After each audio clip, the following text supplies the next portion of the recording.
Bonjour, je suis Louda Ben Salah Casanas. J'ai réalisé le film Le Monde après nous, qui est en compétition à la 13e édition de My French Film Festival.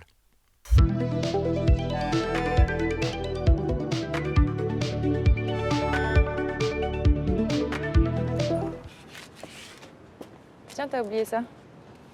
Ah, ouais, je sais, ouais. Bah, c'est pas pour te donner mon téléphone, mais je serais plus classe que juste le numéro comme ça. Ça te dit de boire un café ou... Bah, je suis déjà en train de boire un café avec une copine. Ah bah ouais, c'est vrai, ouais. Bon, bah, c'est pas grave, une prochaine fois, peut-être, ou un de ces jours, quoi.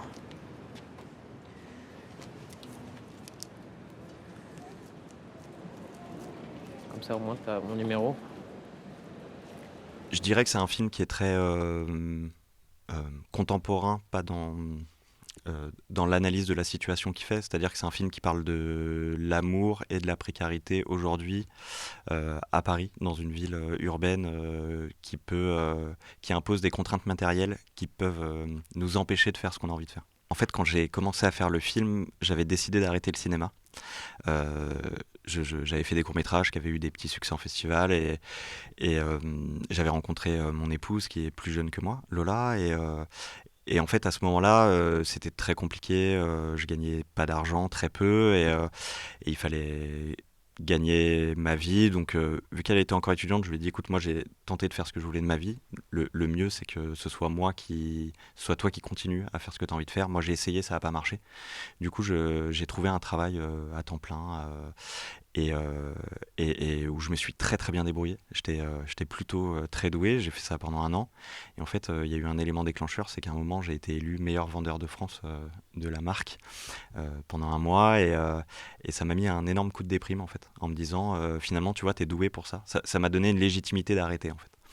Et ça m'a rendu très triste paradoxalement, alors que c'est une réussite. Et à ce moment-là, je me suis mis à écrire, alors que j'avais décidé d'arrêter d'écrire en me disant c'est pas fait pour moi, il faut que tu abandonnes tes rêves adolescents et enfants. Et puis en fait, j'ai écrit ça très très vite, en un mois et demi, 2 mois, sans le dire à personne. Et un jour, Lola a appelé mon producteur Olivier en disant Louda a écrit, tu devrais lui parler. Et lui a décidé de lire. Et lui m'a dit, tu sais quoi, en fait, ça parle tellement de toi, mais aussi de nous, en fait, de nous tous, de la situation dans laquelle on est. Et lui venait de rencontrer sa copine à l'époque en plus. Et donc, du coup, ça lui parlait d'autant plus, la situation amoureuse du film, qu'il a dit, on va le faire et on va le faire maintenant. Dans des conditions très précaires qui sont à l'image du film. Les contraintes financières et de moyens, c'est qu'en fait on est 5 pour faire le film, il n'y a personne d'autre. Il y a un chef op, un ingé son, un chef déco et une costumière, c'est tout. Très vite, moi je me suis aperçu que qu'on pourrait pas faire ce qu'on a envie de faire. On fantasme toujours le premier film, donner l'idée de la mise en scène telle que nous on l'imaginait de ça. Et là je me suis dit, ce sera peut-être mon seul film, c'est un coup de chance de faire ce film. Euh, donc j'ai pas envie qu'on parle de moi en tant que metteur en scène, j'ai envie de raconter une histoire, j'ai envie de dépeindre quelque chose. Et à ce moment-là, le choix a été vite fait de se dire c'est un point de vue, il faut qu'on soit sur Aurélien Gabrielli, le comédien principal, et de le suivre. Et donc tout ce qui était découpage et tout ça, on faisait fi de ça et on faisait des longues mises en place, on regardait et là on découpait, on décidait en fait comment on allait être, et tout en gardant ce point de vue de se dire est-ce que là on comprend ce que lui ressent ou ce que lui voit. Et c'était ça qui motivait en fait tous nos choix de mise en scène à ce moment-là. Donc c'était que la mise en scène ne soit pas entre le spectateur et l'histoire. Je suis contente d'être là. Moi aussi, je peux te rebrosser.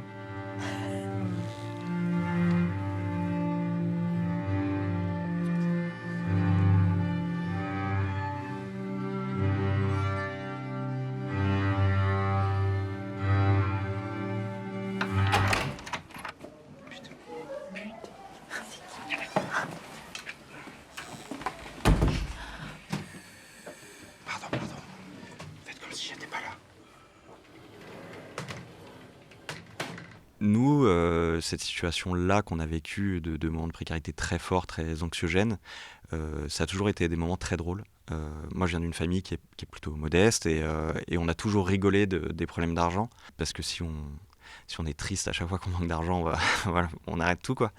Et il y avait un peu le projet aussi de se dire, j'ai vu trop de films qui fantasmaient la pauvreté, quoi, comme moi je l'ai vécu, je voulais pas de ça, quoi. Je voulais dire, en fait, être pauvre, c'est pas ça. Alors oui, c'est très très dur, mais on en rit parce que en fait, c'est aussi, on n'a pas le choix de ça. Je crois qu'il faut pas fantasmer la précarité. Je pense que tout le monde peut parler de ce qu'il veut, hein. Enfin, tout le monde a le droit de s'emparer des sujets qu'il veut, mais je crois que ça manque de personnes qui prennent la parole à l'instant où ils font les choses, quoi. Il faut pas avoir de mélancolie là-dessus. Ça touche trop de gens, malheureusement, pour que ce soit galvaudé à une forme entre guillemets bourgeoise du cinéma, quoi. Je crois que notamment ce qui manque, c'est de filmer des petits espaces, des petits appartements. Il y a certains films où vraiment les gens n'ont pas d'argent mais ils vivent dans 120 mètres carrés à Paris, enfin, ce qui est complètement délirant, et je crois que ça manque de ça en fait, et ça manque de ce plaisir-là, c'est-à-dire il y a le plaisir de la galère, quoi. Je veux dire, il y a toujours une forme de plaisir quand on fait les choses, et se débrouiller, c'est évidemment pas un plaisir, mais on y trouve du plaisir à un endroit particulier qui est celui notamment de la solidarité, entre guillemets, des amis, de voir qu'on est entouré, que on n'est pas, même si on se sent seul. Moi, je me sentais très seul dans ce moment-là. De savoir qu'on est entouré avec les gens, c'est des choses à mettre en avant. Toi, tu penses que tu pourrais me faire une avance et je te rembourse à la signature ou c'est chiant? Putain, t'es amoureux. Alors ça, je veux dire, c'est la merde, hein. Être amoureux, ça a jamais été un métier, hein. C'est un métier? Non, c'est pas un métier. Bah tu vois. Non, je veux dire, l'histoire elle est simple, hein. Plus t'écris vite, plus tu signes vite, plus vite t'as l'argent. Et après, moi, le film, je l'ai écrit pour Aurélien, que je connaissais déjà. Je voulais absolument que ce soit lui, parce qu'il a un ton très particulier.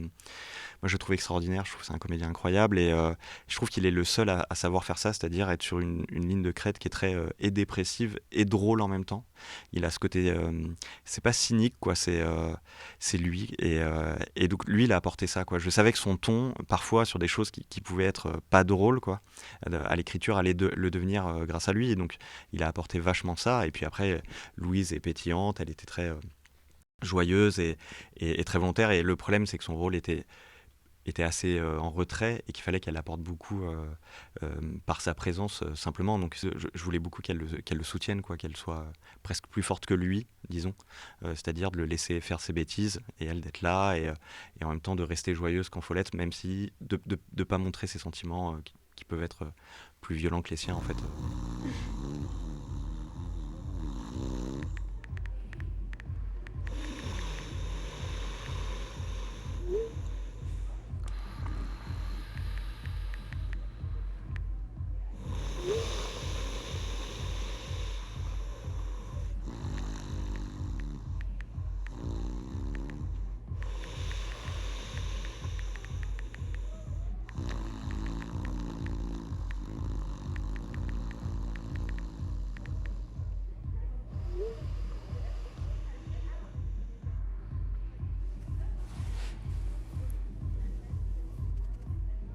C'est pas un héros qui est transfuge d'un point de vue matériel.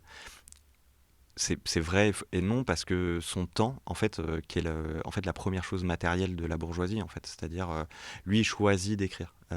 Et ça veut dire qu'il met son temps au service de ce qu'il a envie de faire. Et c'est en ça qu'il devient transfuge dans un premier temps, en fait. Je crois pas que le fait de devenir bourgeois, ça fait de nous un transfuge. Je crois que c'est le fait d'un coup de s'apercevoir qu'en fait, on n'aura jamais les codes de la bourgeoisie, parce qu'en fait, c'est inné et qu'on n'y peut rien. On a beau savoir comment il faut se tenir en dîner. Moi, malheureusement, je le sais, mais j'y arrive toujours pas. et il faut pas avoir honte de là où on vient. Et parfois... quand on change de classe, on peut avoir honte d'où on vient, et je crois que c'est au moment où on prend le recul pour dire mais en fait c'est magnifique d'où je viens et c'est beau aussi où je vais, qu'on devient transfuge, c'est-à-dire que d'un coup on n'appartient à plus personne, en fait. On n'appartient à aucune classe, on est là au milieu de tout, et c'est pour ça que je faisais le parallèle avec le métissage, en fait. Voilà, moi je suis franco-tunisien, et souvent on m'a dit que j'étais tunisien, et quand je suis allé en Tunisie on m'a dit que j'étais trop français, et il y a ce truc-là, voilà, où on est un peu entre les deux, donc je suis entre guillemets métisse, ça se voit pas beaucoup, ça se voit pas du tout même, mais c'est un peu ça, transfuge aussi, en fait.